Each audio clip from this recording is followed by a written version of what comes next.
News. మొత్తానికి లాల్ దర్వాజా దగ్గర బోనాలు జరుగుతున్నాయి. ప్రస్తుతం ఎమ్మెల్సీ కవిత బోనం తీసుకుని వచ్చారు. లైవ్ లో చూద్దాం. అన్న ఇక్కడ ఉన్నటువంటి సోదరులు కాస్త వెనక్కి జరిపితే విఐపీలు వచ్చినప్పుడు మనం మీద పడకుండా వారిని స్వాగతించుకోవాల్సిన అవసరం ఉంది. దయచేసి కాస్త వెనక్కి జరిగితే గౌరవంగా మనందరికీ ఉంటుంది. ఆలయాన్ని గొప్పగా చెప్పుకునే అవకాశం వారికి ఉంటుంది. వేదిక నుంచి అందరు ఖాళీ చేయాలా బ్రదర్? అందరు దిగిపోవాలా వేదికల? వేదిక పైన ఉన్నటువంటి వ్యక్తులు హలో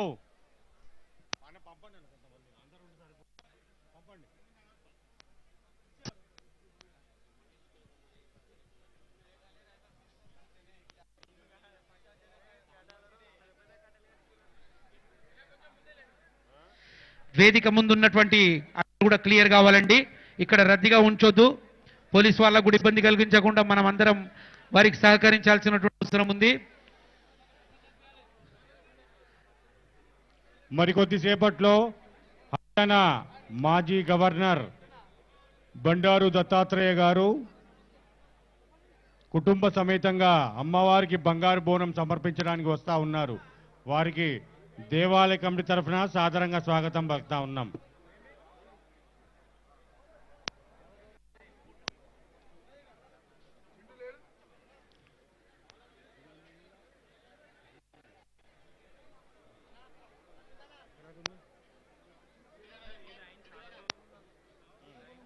లెఫ్ట్ సైడ్ చెత్తిర్నాక సంబంధించినటువంటి లైన్ చాలా దూరం ఉంది. దయచేసి లెఫ్ట్ సైడ్ వచ్చే క్లియర్ చేయండి.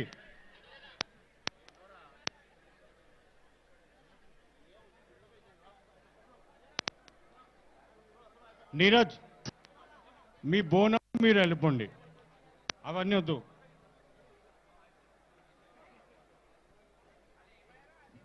నీరజ్ ఆయన కల్చరల్ డిపార్ట్మెంట్ సంబంధించిన కళాకారుడు. ఢిల్లీలో మన బోనాల ఉత్సవాలను అద్భుతంగా నిర్వహించినారు.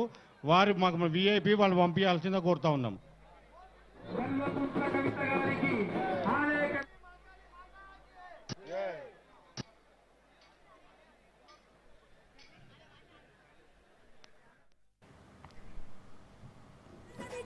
భాగ్యనగరం పట్నం మొత్తం బోనమెత్తింది. సిటీలోని గల్లీ గల్లీ అమ్మవారి సేవలో పులకిస్తుంది. గత నెల 26న గోల్కొండ బోనాలతో ప్రారంభమైన ఉత్సవాలు గడిచిన 3 వారాలుగా ఘనంగా కొనసాగుతున్నాయి. ఇవాళ ఆదివారం కావడంతో నగర వ్యాప్తంగా బోనాలు గ్రాండ్ గా జరుగుతున్నాయి. లాల్ దర్వాజా సింహవాహిని మహంకాళి ఆలయానికి బోనాలు సమర్పించేందుకు పెద్ద ఎత్తున భక్తులు